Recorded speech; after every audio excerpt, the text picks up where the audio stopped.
Welcome everyone to another Beyond Bitcoin Network broadcast. This is an EOSTalk on Saturday, September 22nd, 2018, and I am Official Fuzzy. I'm joined here with a couple of my friends here who are very interested in the blockchain space. We've been around for a while in delegated proof of stake and in blockchain in general. And as part of the Beyond Bitcoin Network, we wanted to make sure that EOS lovers and proof of stake advocates recognized that we have this beautiful opportunity now to have the exponential operating system really blossom into an ecosystem that turns into a new World Wide Web, a new payment system, and far more that goes far beyond just payment systems and goes to Bitcoin. So we join every week. We talk about these types of things. We discuss things that matter to us. And of course, we always invite people. I always post something to whaleshares.io @Fuzzy. And you can also find me at steemit.com. You go there to either one of those sites and you'll be able to see that Official Fuzzy every week posts an RSVP. And this week it was the EOSTalk. Next week it will be the BitsharesTalk. We also post Telos and have different content from other delegated proof of stake chains that we are covering now. So with that said, we want to archive and continue doing what we did from the very beginning of delegated proof of stake and archive the growth, the immersion of new use cases from a world that we don't even quite understand yet with the blockchain technology. Now, with that said, we are here to talk about a few things. We always go through a couple specific things before we get started on the main meat of the Hangouts. So let's go ahead and get into that.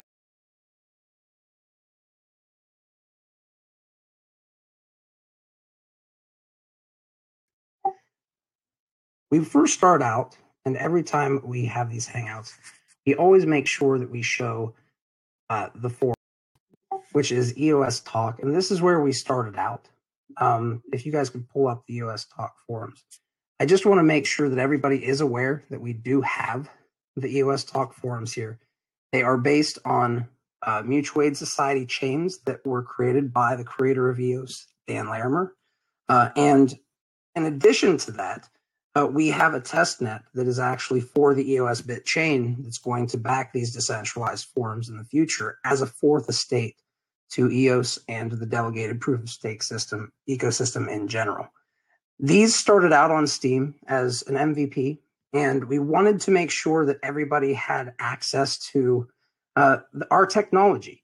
During the time when most people were out fudding EOS, we were at the tip of the spear to be able to go out and tell everybody and show them, hey, delegated proof of stake works.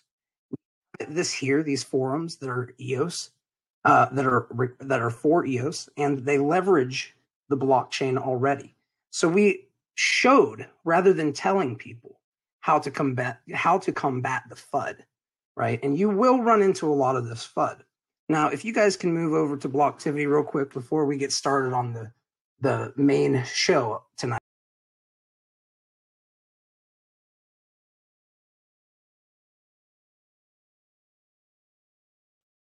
And of course, just so everybody does know, whenever we are running these Hangouts, you can always fast forward after the fact and listen about probably 4 or 5 minutes in. You'll see us get past this part. But I want to make sure that everybody realizes from the very beginning of these Hangouts that this is what we do. We want to show people how powerful our technology is. We want to show them by metrics that are not necessarily dictated by other people who may not have an intent to give all the truth about our ecosystem. So with that said, if you guys bring up blocktivity.info, you will see that our chains are among the top in the world. As a matter of fact, they are the top 3 at this point. And delegated proof of stake chains litter Blocktivity already. They are already winning the race by far. And if we actually scroll down into the Blocktivity site, you'll see that there is a pie chart. If you guys can bring that up.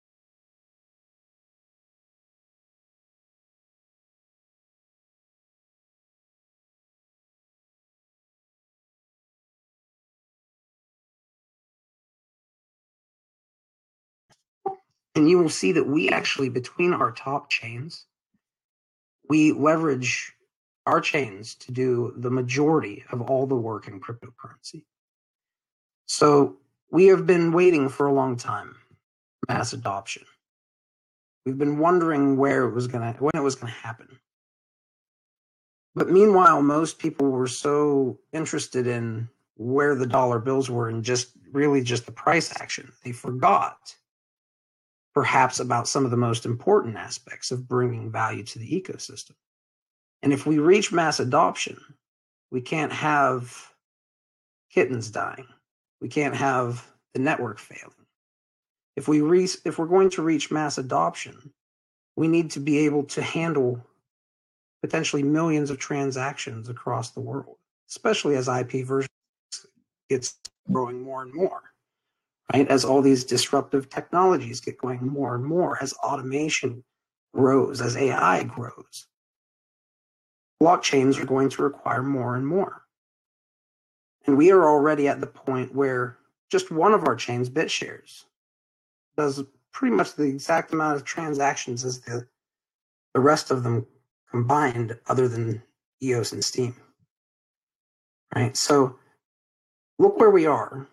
Go to look at blocktivity.info. And whenever you're listening to people telling you where the next pump and dump is, ask them if they've seen blocktivity.info and get banned like I do.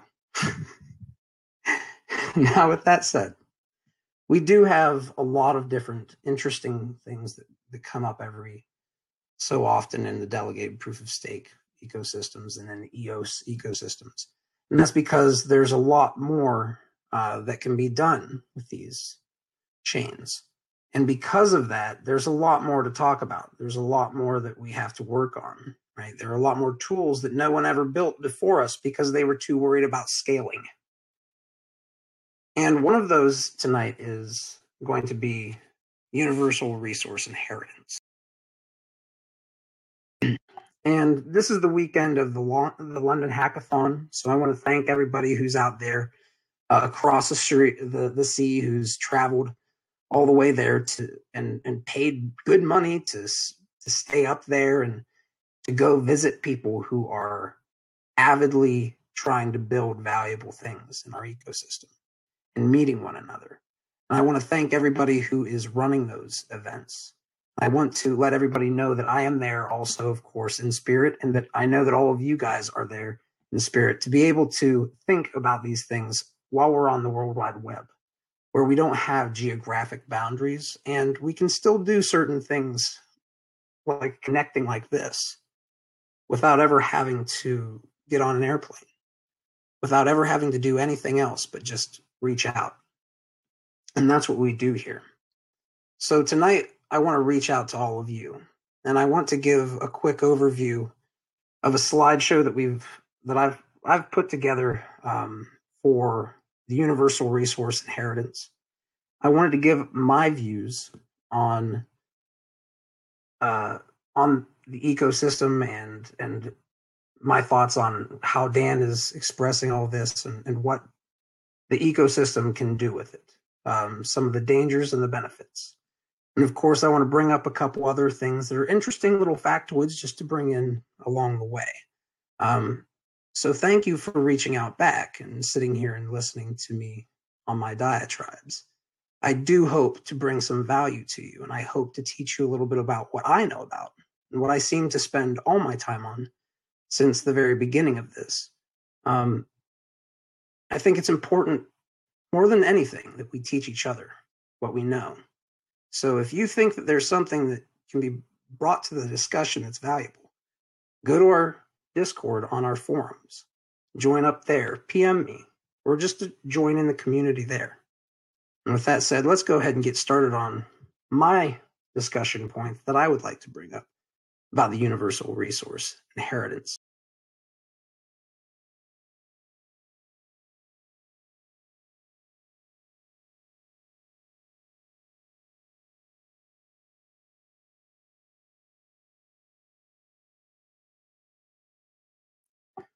Okay, so universal resource inheritance.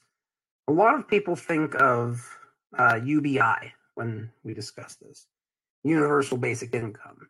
And the concept of universal basic income is that there will be money that will be distributed from taxes into the hands of those who are needing more.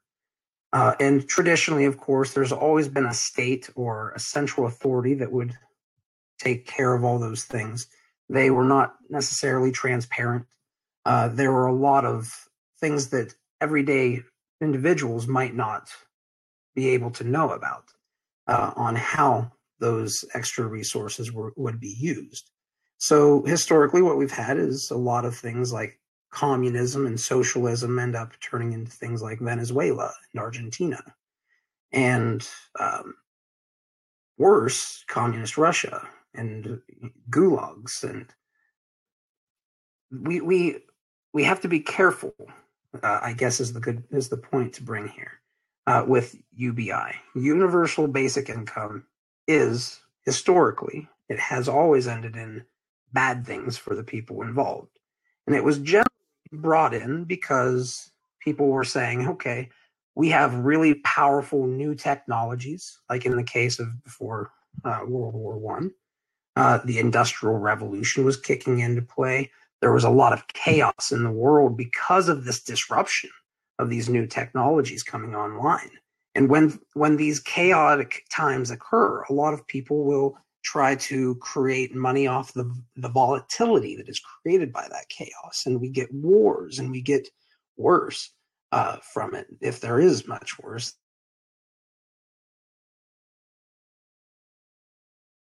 Historically, as humans have had to deal with. And universal resource inheritance is a slightly different system for a couple key reasons. Because inheritance in an ecosystem like, for instance, EOS, would not necessarily be redistribution in the ways that were not so transparent, opaque, hidden, where you might have a black budget that nobody knows about, but top secret things are being done there. And that's actually where all the funding is going. It's not going to the people who actually need it, these types of things, right? So when we go ahead and we get into this, we go to assets backing EOS. How is this different than UBI? Well, first, we have that transparency, right? But we also have some assets that are backing EOS that makes it valuable, right? And it creates a synergy between it. And that is, if you go ahead and you look at this, PowerPix, good job, you just moved to this. We have community, we have the network resources, and we have the DApps and the services, right? And these are the things that we have. If you look at it, it forms a trivium. And as most things do, it seems, when we break them down into their parts like this, we have this trivium there, and we have the community, the network effect they bring, right? User data, the ability to self-govern. They bring these value propositions into the network. They are backing the EOS network, essentially, right? They are one of the pillars on which it stands. And then we have the DApps, the services and the user data that comes from that, right? Which is also valuable, right? This is another value proposition, another pillar upon which that value stands, right? And then we have the network resources, which are the expertise and the infrastructure behind running the services, right? Upon which the DApp developers actually build. And then if you look in the center of it, where all of them combine, you see the most value is there, right? And it's exponential there, right? It's times whatever you want it to be, or to the power of whatever you want it to be, or whatever the community in the those three circles together end up making it. So this is really, I think, at the heart of URI. And that's why I wanted to bring this up, because when we have an autonomous DAC, a decentralized autonomous company, corporation, community, collective, cooperative, whatever you want to call it, however you want to construct it, you have a DAC that is autonomous. It is an engine that is run by the network resources, the experts, but it's driven by the community and it's built upon by the DApps. And we're creating this entire value feedback loop that's its own self-Kickstarter. And because of that, coupled with the transparency, there is a case that there are benefits to URI. And of course, there are negatives to URI, but there are also positives potentially to URI. There are two cases here. And of course, I lean a little bit in the direction of we got to be very, very careful with this stuff. But at the same time, I think it's important that we try to cover this from a standpoint that is at least trying to cover both sides. Okay, so if we can start on the next one with the next slide.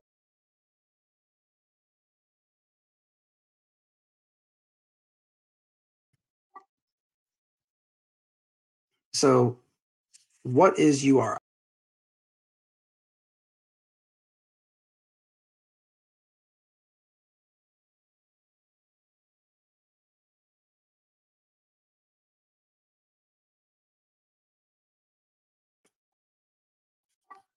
There we go. Cut away the semantics and simply focus on giving a percentage of inflation to the network, of the network to uniquely identified users, right? So in this case, 4 out of 5% of the total yearly inflation. You can move to the next slide, that pretty picture that I made. And don't mind the give. The givnig is actually wrong. That's not how I spell it normally. A percentage of inflation, I do spell that correctly. And we want to make sure that you recognize that it is inflated supply in the network, okay? Because there are new tokens coming online every month, right? Well, with every block. So if you look at the EOS inflation here, this is just a very simple model, a little diagram that I put together here, and it's plus 5% every year, right? So if we started out with 1 billion tokens, which we started a little bit under that, but let's just go with the 1 billion mark, to have 5% every year, which means we're going to have 50 million EOS every year extra that are going to be added as a supply in the supply, right? And it's going to be coming out. 1% of that inflation is going to go to block producers. And under this ecosystem, it's going under the URI model, 4% is going to go to the community. And this is, of course, if it passes the referendum. This has to be voted in, to be clear. This isn't something that it's just a proposal at this stage. But if the community decides upon this, there's going to be 4% of that inflation is going to be going into the hands of uniquely identified accounts on the EOS network. So if we can go ahead and move past.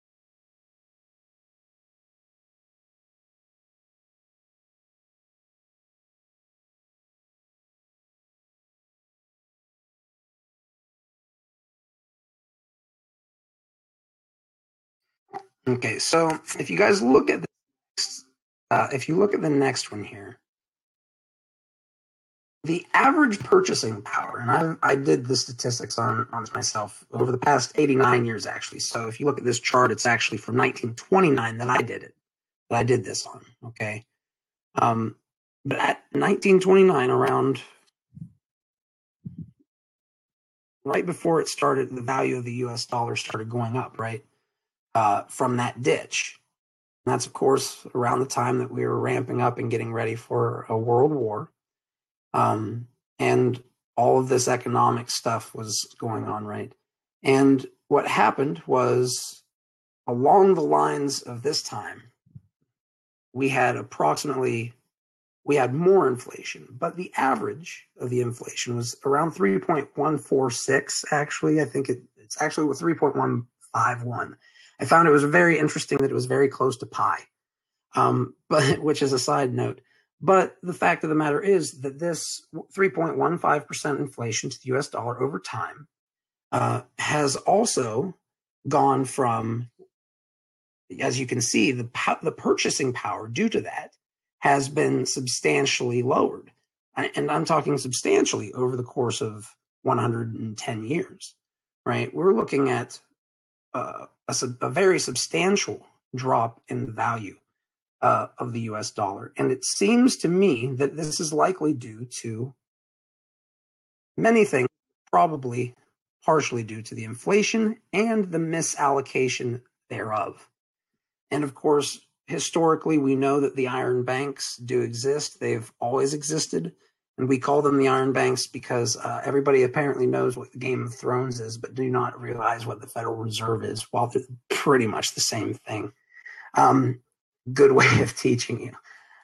So with that said, this is just something I thought was pretty interesting to keep in mind, that if there's 5% inflation in EOS, and historically there has been 3.15% inflation on the US dollar, if EOS as an ecosystem governs itself more efficiently, creates more value for the money, for the value that it puts in, gets a better ROI, and is more efficient in helping everybody in the ecosystem and growing than the US dollar was, you can see, or I can at least see, that there is the potential that we can really create some upsides to the URI. But with that said, that's a big if, right? And it's a big question. It's something that I would like everybody to take into consideration as they're preparing to vote on this. And of course, thank you everybody for being here. Let's go ahead and move on to the upside.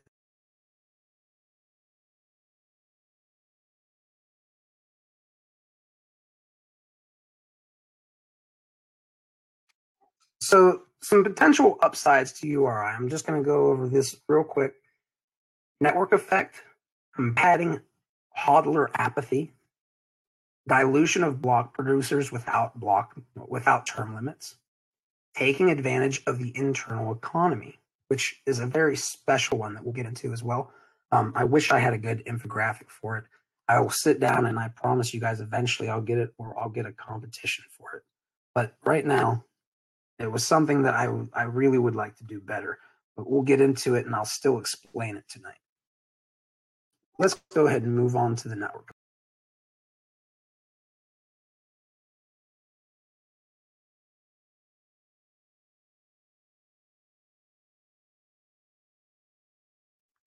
Okay, so the network effect is potentially a very powerful benefit to the URI, right?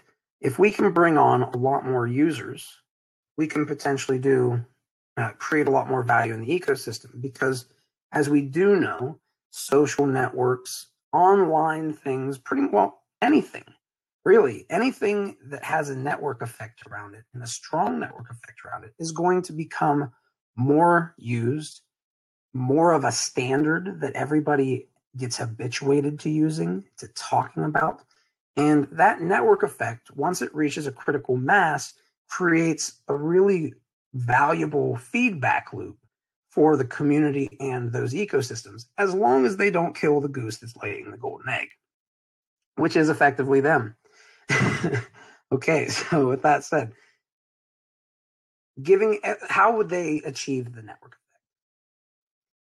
They would do so by giving every unique individual a minimum amount of resources consistently trickling into their accounts, and thus the ability to gain basic levels of access to the EOS network effectively for free. Now, if you look at Facebook, this is just one quote. And of course, these are slides, so this isn't a big white paper, but I'm trying to capture a couple little important things here for you guys to just take into account. Facebook which doesn't have a value transmission service. It has DApps that can't monetize on it. It's got a bunch of people who are going around and posting things, but not able to really reward one another other than a share here and there. And the shares don't really even do anything other than just sharing, which is important. But then they also litter it with ads and all this stuff, right? And there are not as many ways for them to create a holistic circular feedback loop that creates a lot of value for themselves and their users. Now, regardless, though, and that's of course my take on it, and this is my opinion, but the facts here: Facebook profits off of its 1.4 billion daily users in a big way, according to its most recent filings with the Securities and Exchange Commission. The average revenue per user in 2017, according to Time.com, was $20.21. So if we take that into consideration, $20, I just take it $20 to make it easy, right? And we're looking at $28 billion a year in revenue. Now, if we go and we look at CoinMarketCap, if you guys can pull up CoinMarketCap, you guys will see that is approximately the market cap right now of another DApp that doesn't really scale, right? Which is called Aetherium. And I hate to say that. I'm not trying to be mean. I'm simply saying that if you go to Blocktivity and look at it like we show you every week, whether you want to know about it or not, you will see that it does not scale. But when you look at CoinMarketCap, it is 24 billion market cap presently. And that's without revenue, right? That's without revenue outside of ICOs and a few DApps, but those DApps don't really scale because when they do scale and they're trying to bring in revenue with it, they can't because they can't scale. You guys see why we keep talking about this? Well, let's continue. $24 billion. But let's go back to the slide that we have here with the Facebook slide.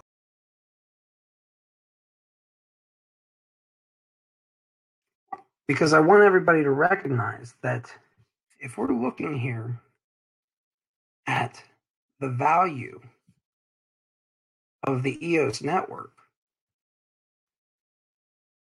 and it ends up being able to make even a small fraction, let's say we end up with 140 million users and can somehow get $2 each of them. That's a large revenue that comes into the ecosystem, right? So if we could reach something like Facebook with EOS, we're looking at, I would believe that would be mass adoption. I think that's a fair assessment. I think it's actually a very conservative assessment. I would like to go lower to something like Twitter personally, but let's go with something like Facebook, which is, has 1.4 billion users a day across the world. Essentially is almost its own economy, right? It's almost its own digital country. Of course, it's a dictatorship, but we won't get into that. But if EOS can reach that, can become that large, it's going to, of course, then be a pretty highly profitable DAC.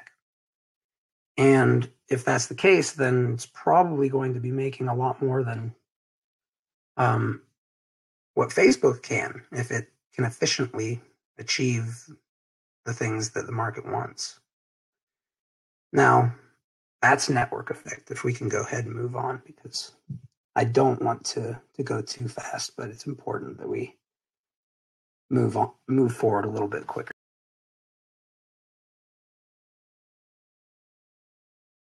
So there's some potential benefits to URI. One of the next one would be voter apathy or spurring activity, right? So hypothetically, the 4% dilution or tax on EOS holders could spur EOS holders to do something to counteract this tax, to create value that brings in, or at least somewhat mitigates that 4% dilution. and tries to hopefully negate and offset those losses. Now, something important to recognize that a lot of the proponents haven't, and I think we should recognize, is that not all of these actions that people will do are going to offset this will be benevolent, right? This might actually also cause things like creating an incentive for people to create more things. Now, this actually might be a good thing in some ways, because then essentially everybody who's being scammed is essentially paying the network to find holes, and hopefully the community patches those holes. But at the same time, it's something to take into consideration if we don't want that. That is a potential downside to this, right?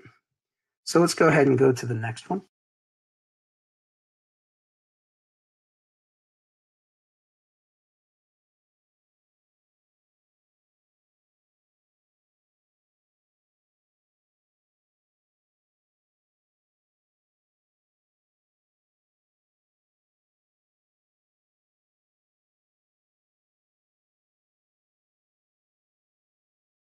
Thank you.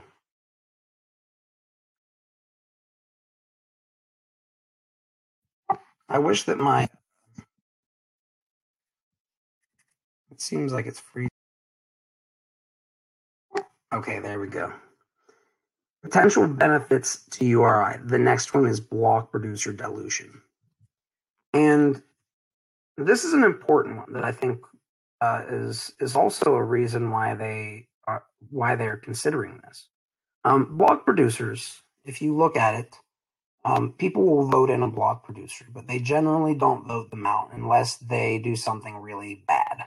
Occasionally it'll happen. Occasionally somebody will come in and really promote themselves and will knock a couple block producers down one. And of course, one out. But here's the thing. It doesn't happen very often. And in addition to that, if I'm a block producer who's there for 5 to 10 years, I'm most likely going to end up having enough stake that between myself and a few other people who are veterans like that, would be able to continue voting themselves in and each other in indefinitely.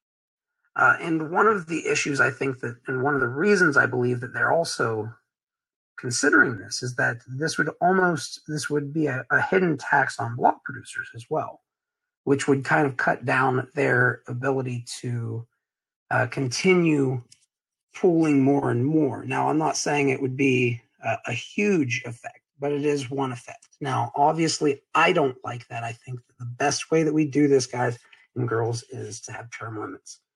I've said it before. I'll say it again tonight. We'll see if anybody listens. Please let everybody know. You don't have to tell them it was me who said it. Just talk about term limits. We could have, it's something like the life cycle of IT equipment is somewhere around 4 years. Every 4 years, you have to replace it. So what keeps us from having it where you have 4-year term limits and then you can go on and block produce for another blockchain, right? These are the types of things that you can potentially do, and we can create a lot of value in the ecosystem that way. Okay, so here's a very powerful one, and I want to make sure that we go back to, if you can put in your head the image that we had of the Trivium, right? As I talk about this, because the network itself here, what it has is we have the community and the network that we've talked about, right? The network effect, the value that they bring up. Okay, so we have that value from them, their data, their activities on the network, their outward marketing efforts, they're bringing on friends, their activity on the network with friends. All these things are valuable, right?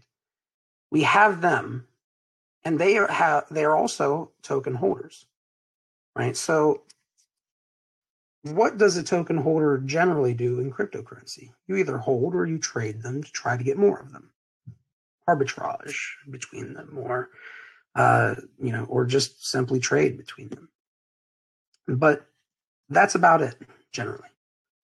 Right? There might be a few that have a couple use cases like Steam and whale shares and stuff like that, but there aren't very many of them.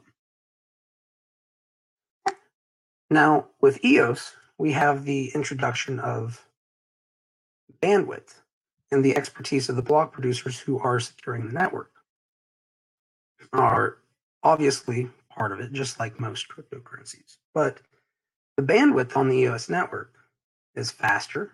It's the network that uses it scales.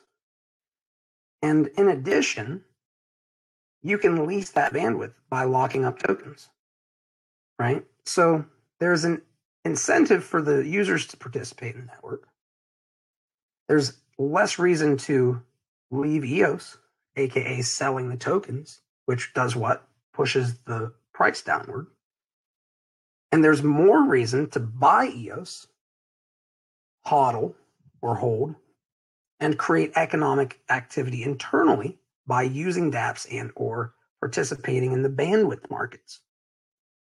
So whenever you are in the EOS ecosystem, you can actually sell those services as you can sell DApps, or you can, if you're not a DApp creator and you just want to earn passive EOS, you can rent out or lease out your bandwidth, or you can get on the Rex and you can get bandwidth tokens that you then sell to people, which was an idea that you guys probably remember that came from EOS in the very early days. I mean, EOSTalk in the very early days with EOS bits. Just a little plug. But with that said, if I can do this in the EOS or DPoS ecosystems, why would I leave them? Why would I go anywhere else? At some point in time, it will be more and more obvious why we talked about CryptoKitties so often. Because this is at the heart of it. Because taking advantage of the internal economy is something that could be a very powerful benefit to URI. Because let's face it, everybody, if it's distributed back into the hands of unique individuals, if it can be done, which we'll get into, that's 4% of the stake going into the hands of people who have unique accounts. It creates the network effect, brings on more people to participate in the internal economy, more people to hold and to lock away tokens, and more people to bring on more people to build and advocate for their positions to secure the network. Now let's go ahead and get into the potential downsides to URI.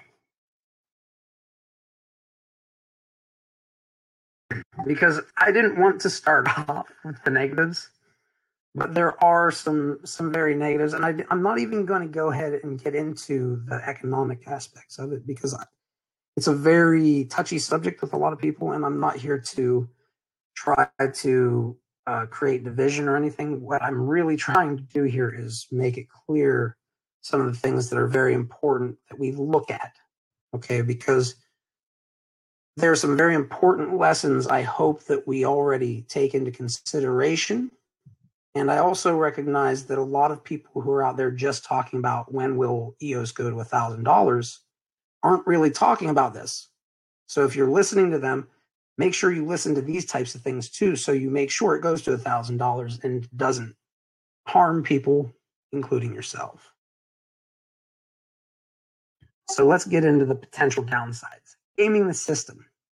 The Titanic was not unsinkable. Unique identities and verification, and user apathy and capital flow. Let's go ahead and move on to gaming the system.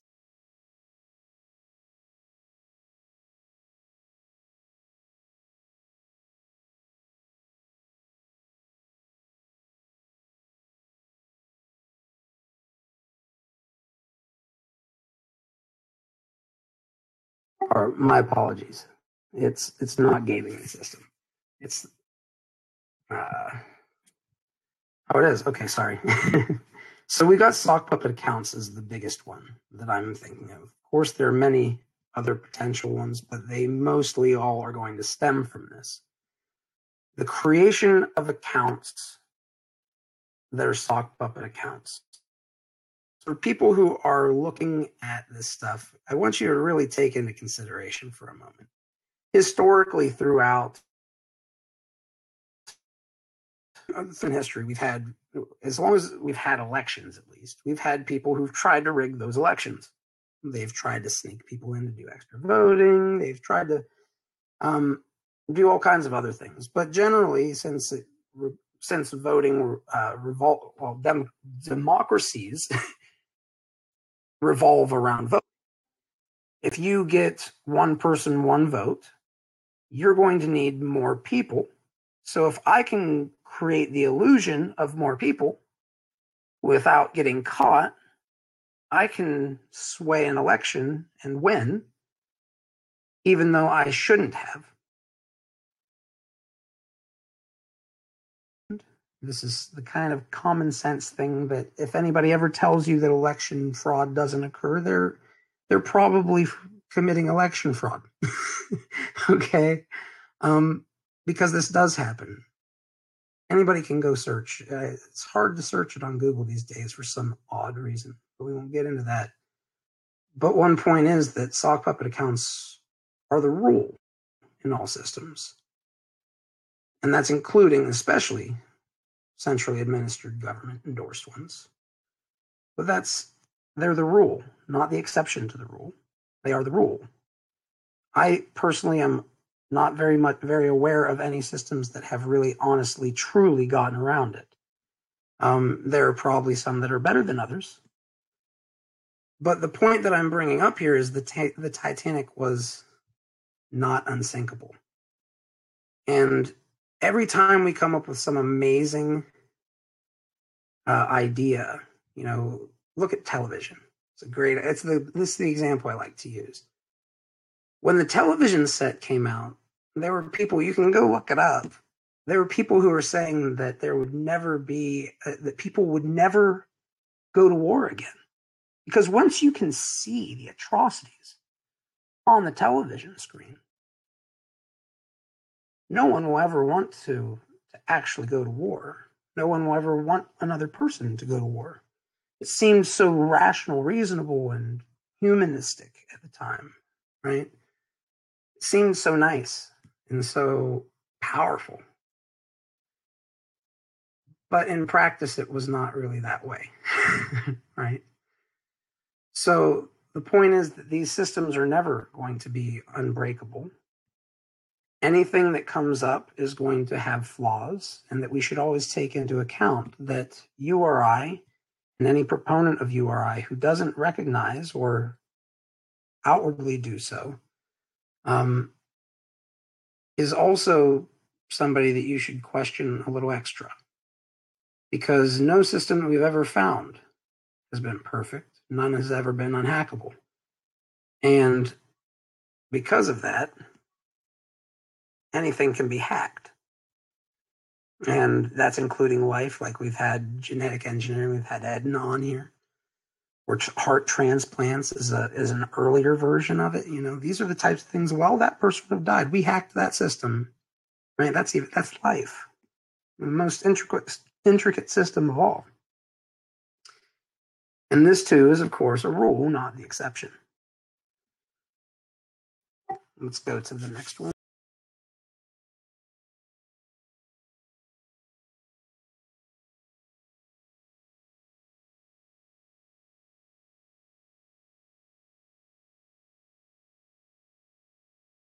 Okay, so the next one is for unique address verification. It's necessary in this ecosystem if we're going to have URI without gaming in the system. Let's say that this can happen. The only way that I can see that it would happen would be if we can guarantee every user has a unique identity that is unique to them, is provable, verifiable, and that we know that there are no duplicates.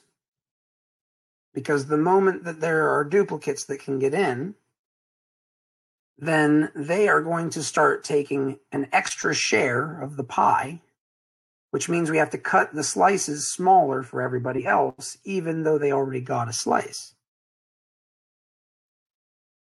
So I was pretty honest on this stuff, but I think that it is unlikely. But under these circumstances, I believe that's what we would need.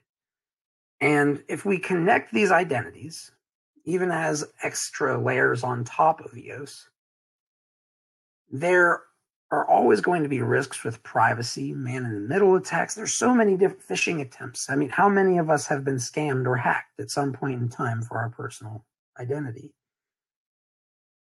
And in addition, if you go out and do a little research, you'll see that there are actually backdoors built into our encryption, overseen by various alphabet agencies in partnership with other people in technology.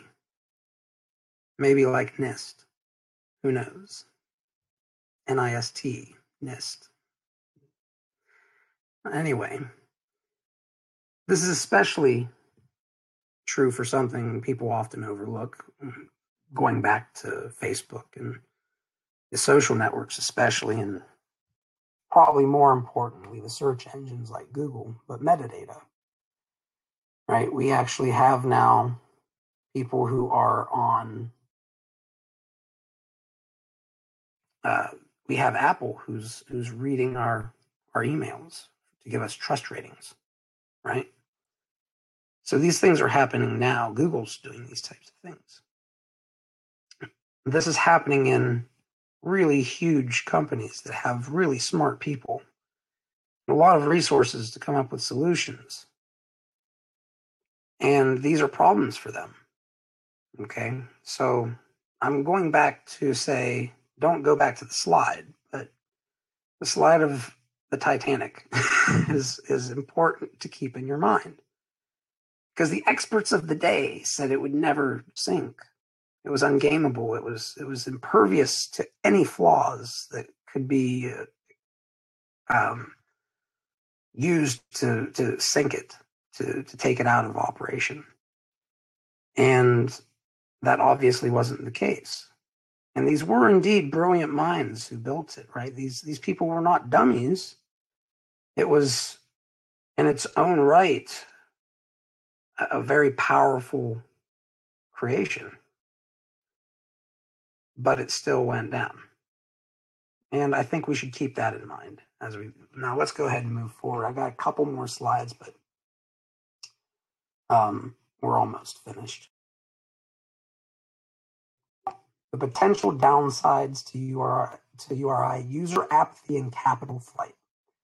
This is just a very small segment. I didn't want to get too deep into it because I said I don't want to get too political, but it is important to recognize that history is rife of examples with wealth redistribution gone wrong.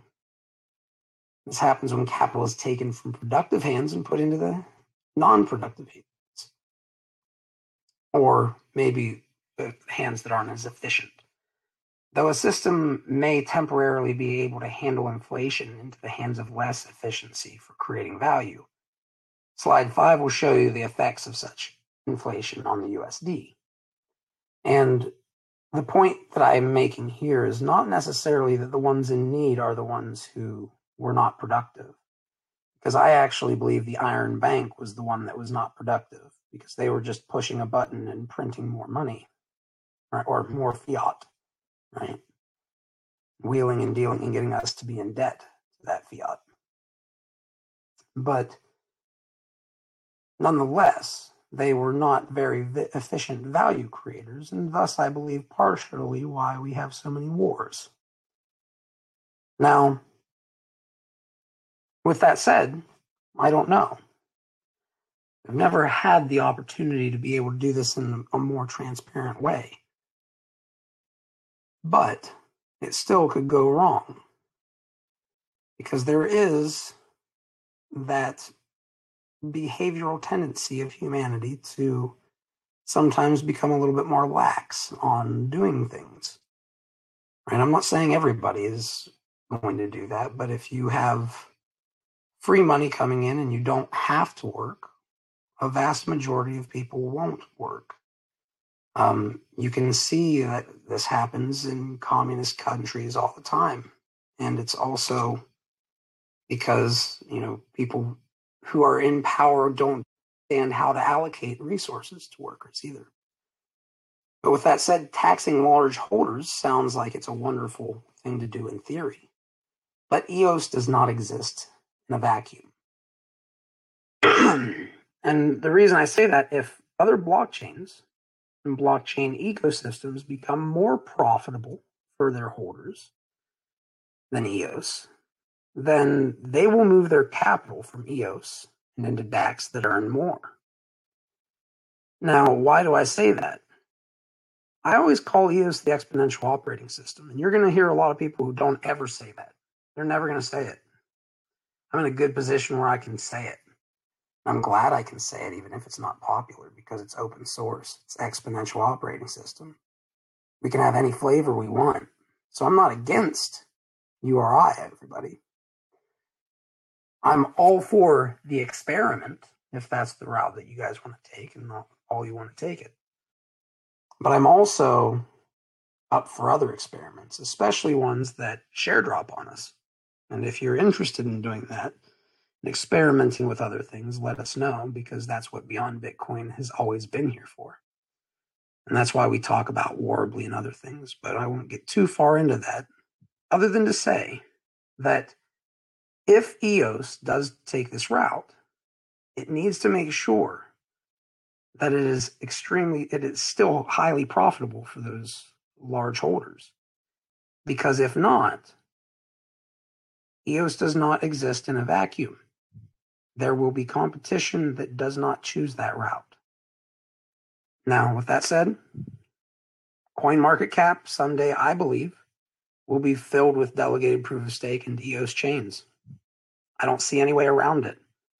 I actually think that most coins should do that very shortly, and then they should all become chains, become sister and brother chains to one another.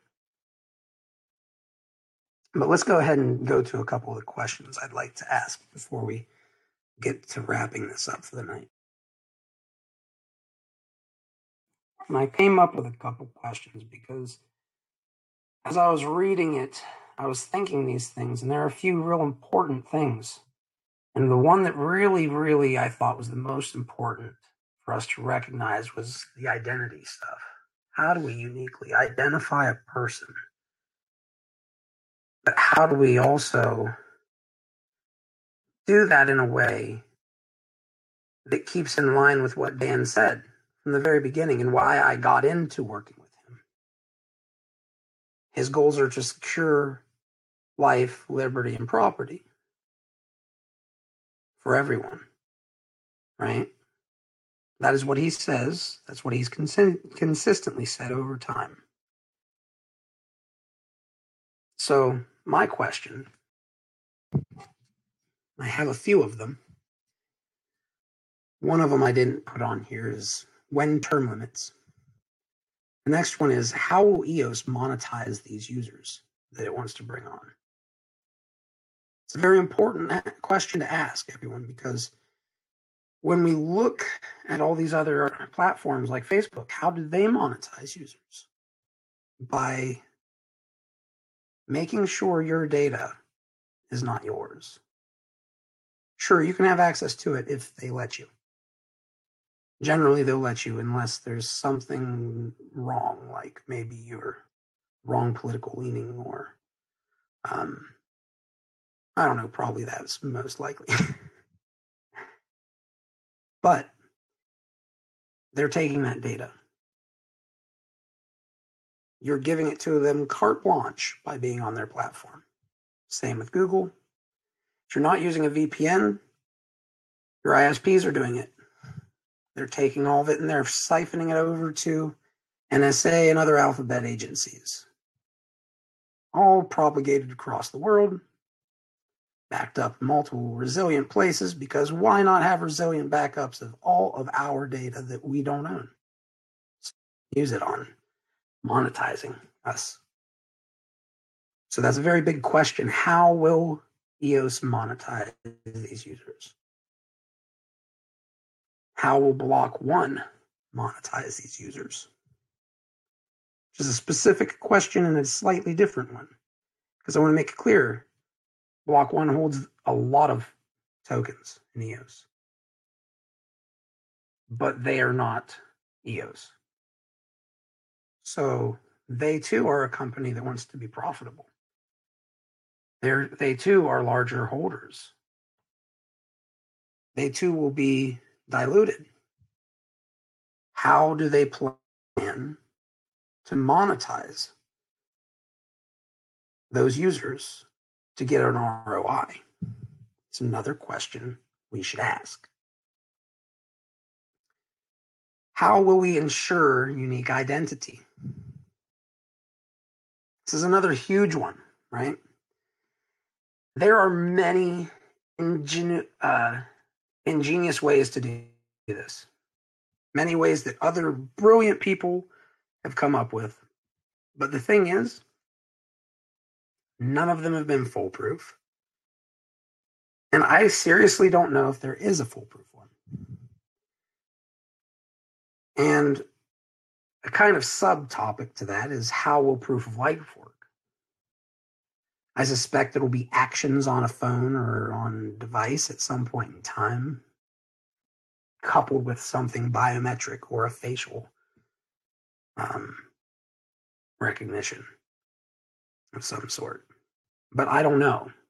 This is not something I'm certain of. However, I will say that it seems to me reasonable that I, as Block One, might want to make a partnership with somebody like Apple to have a wallet for me on their iPhone, and also to give them a way to verify users and get them unique identities and get their facial recognition and stuff on their phones. Because you haven't noticed, there's been a big push for quite some time for everybody to take selfies.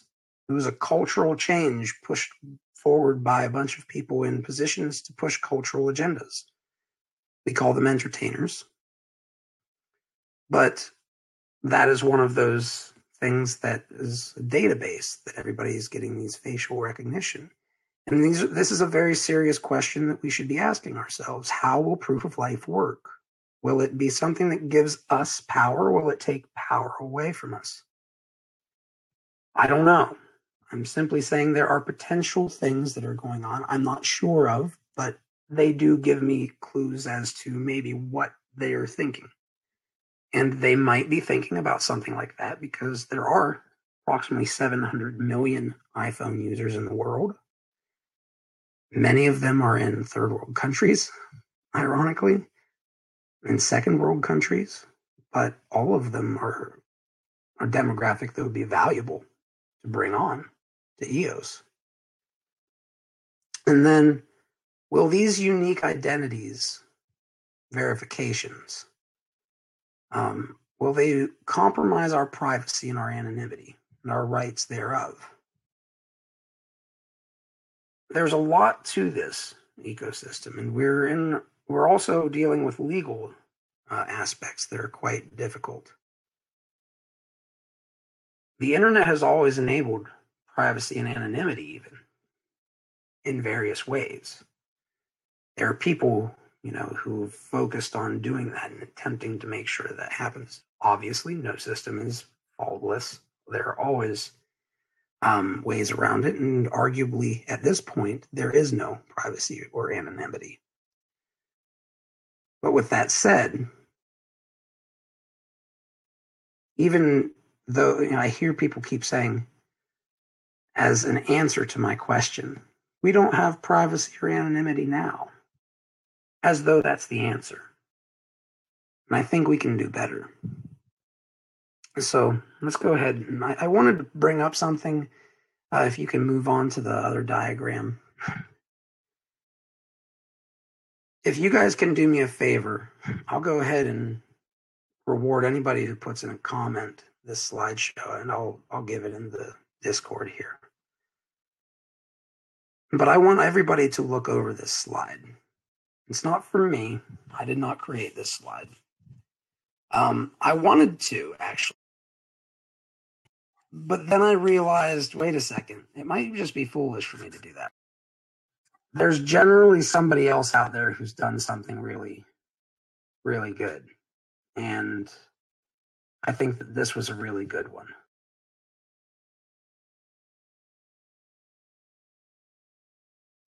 So we have different kinds of personal information. These different kinds of personal information can be used against us. They are all our assets, right? They can be used to protect us. How can they be used to protect us?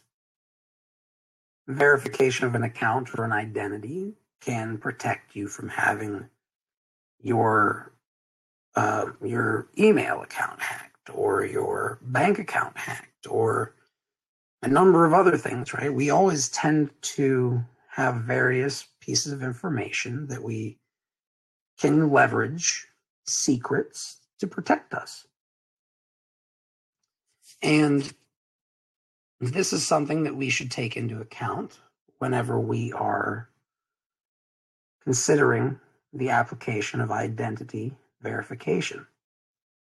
There is internal, which is the knowledge and beliefs, things that you know, things that you believe. Like I might believe that Bruce Lee is the best singer of all time. And it's a very unique, weird thing, but if somebody knows that about me, they are probably very close to me, right? My mom and my dad might be the only ones who know that I have a mole on my back or something, right? These are the types of things that we also have. Authenticating, things that you know that you can use to authenticate with, right? And you have preferences like, I like pizza only on Tuesdays. All these little things, these quirks about us that make us unique are also things that protect us. There are also things that can be used against us, like our life history and all these things, right? Is another one. If you know somebody's history, how many times have you gone and asked the password? You've put in a password and you've answered a secret question. You know, where did you go to school? Who was your first love? Right? Where were you born? What's your mom's maiden name? Maiden name might not be quite life history, but you get the point. And of course, we use these in financial, right? But we also have financial information too, right? Like if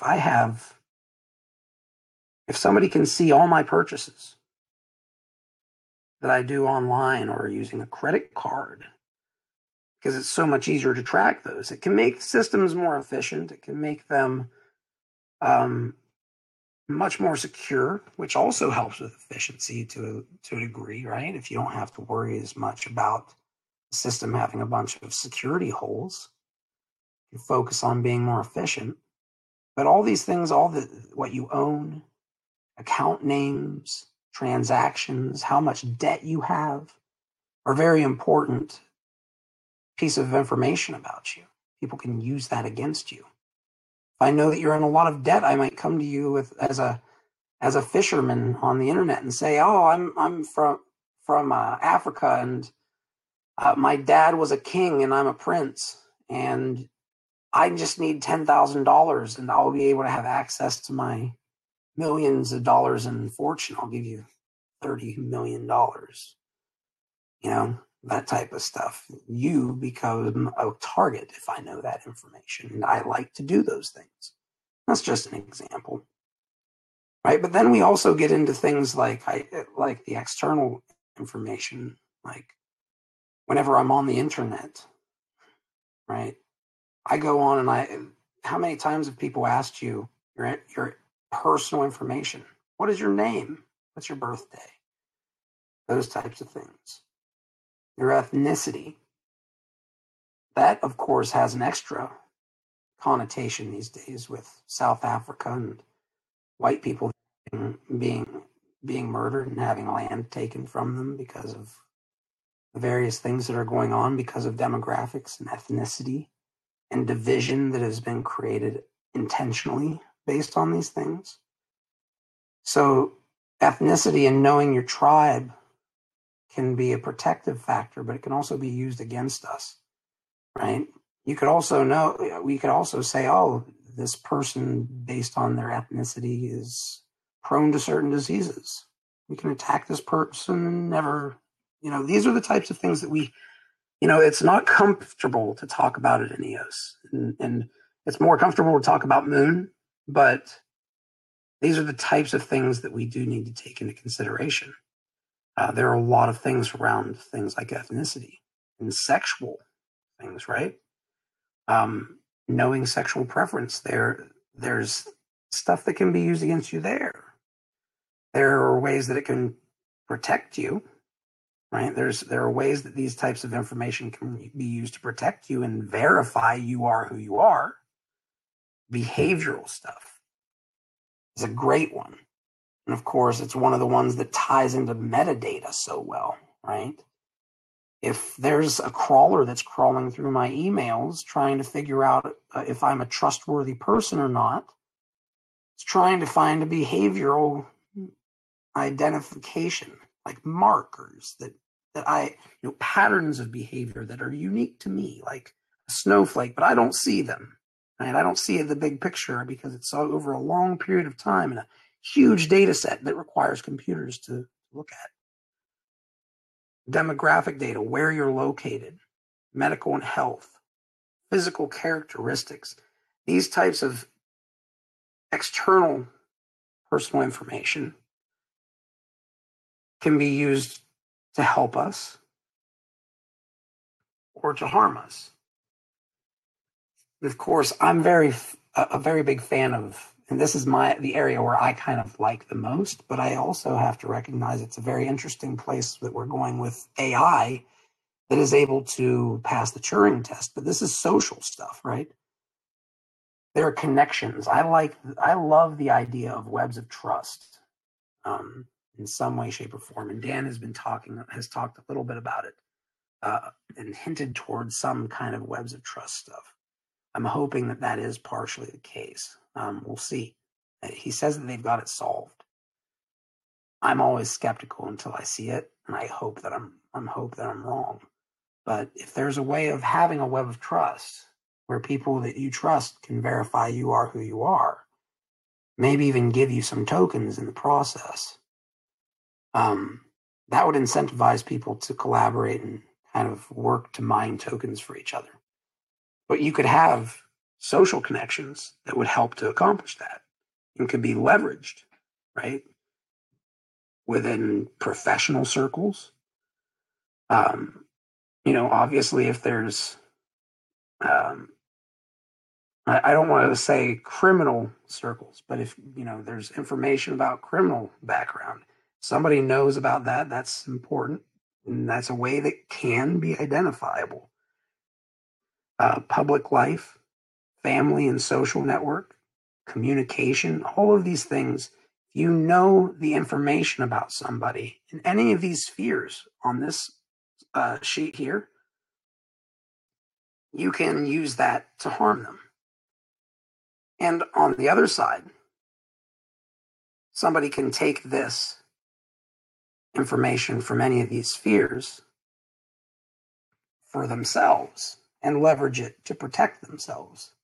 Especially if they keep some of that information safe and secret and internal to certain people in their trusted networks. Now, obviously, they have on the bottom here, they have the tracking. And this is another important one. I think that it's important to bring up. And that's why I chose this one. It was so perfect because if I would have made this infographic first off, it would have taken me 10 hours. But this infographic was better than I could have done. And I was like, wow, this is amazing. I should give these people credit. And as a matter of fact, maybe I'll reach out to them and bring them on sometime if they'll allow me. but this is from enterprivacy.com consulting group. And they're talking about how we can be tracked, how this information can be gathered. And computer device has its own MAC address, right? Has its own IP address. Generally, you can switch the IP addresses, of course, but these devices have their own addresses connected to them that you can tell this is Fuzzy's device, right? And if somebody can tell that this is Fuzzy's device somehow, then they can recognize that this is probably a gold mine, potentially, if they can get in between it and myself, be able to capture all of this valuable information here. And one of those pieces of information might be all my contacts, all the people in my webs of trust. Why would they want that? Right? Why would they want that? Geolocation, another one. Why would somebody want to know where I am at any time? And should I give that up? Should I give any of this up? And more importantly, should I be giving it up for free? Right? Am I going to have the option to give it away? And if I give it away, am I going to be rewarded for it? Or am I going to be giving it away in a specific instance because I know that it's beneficial to do so? Am I going to have that power? And that's what I'm hoping that we leave with tonight with this EOS talk, because it's so important. And we have so many cool things going on, like with the London Hackathon, and everybody's going to have so much fun. Everybody's going to meet a bunch of frigging nerds, and I love the fact that you can meet a bunch of nerds in one place where it's very unlikely you'll see that many of nerds like you in the same place ever again. But I also want to make it clear that as we're here, and you're talking about this with your friends at the hackathon, or anywhere, this is at the heart of all of it. Right here. How will we leverage this, and how will we protect it? Because if you guys want you and girls want URI, and you want it to work, the only way that I see it working is if we use personal information and webs of trust to verify unique humans. So with that said, as always, go on to the next slide. I made it just so I could plug at EOSTalk. I don't do it enough.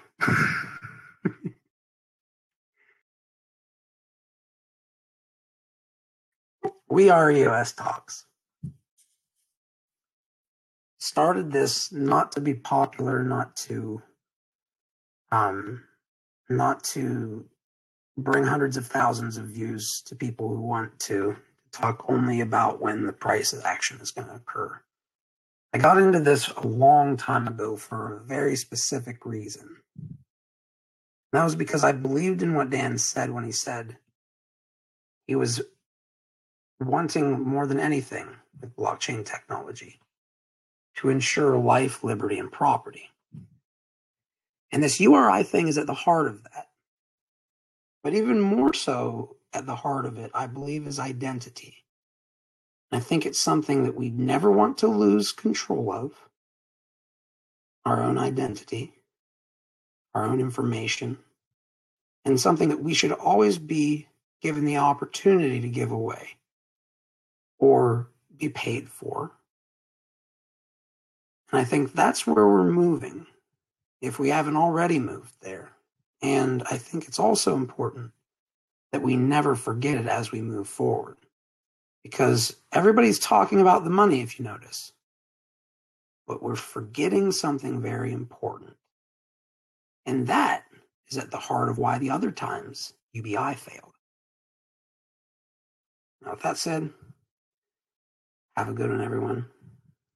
begin the after party.